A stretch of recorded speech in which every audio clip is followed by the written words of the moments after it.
Evet, Marmaris'teyiz.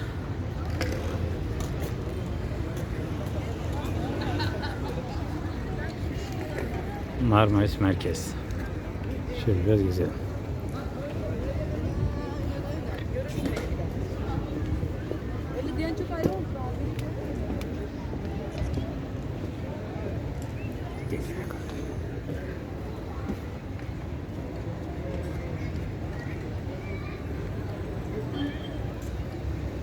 Evet, güzel güzel teknelerin önünden geçiyoruz şimdi. Şöyle uzaktan geçelim. Hoppa.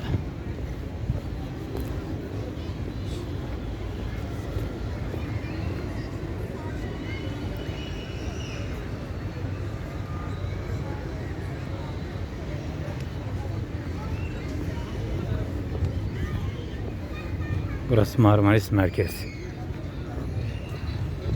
Direkt burası.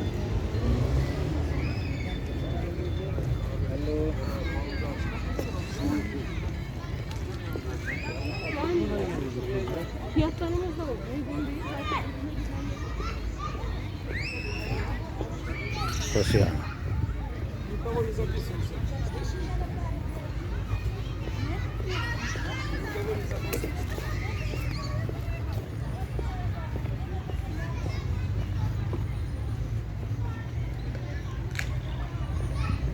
Ümit Bey kolay gelsin.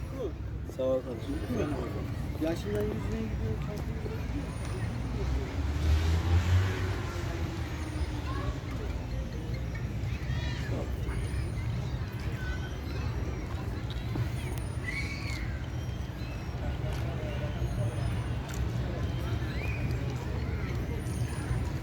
Kolay gelsin.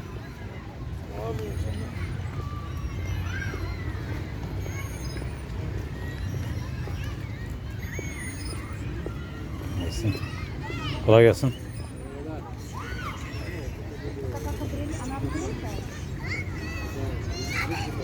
Kolay gelsin.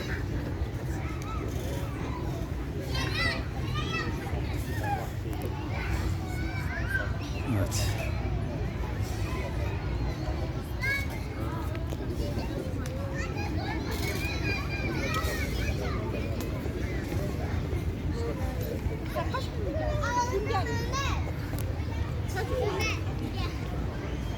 Görkemli tekneler.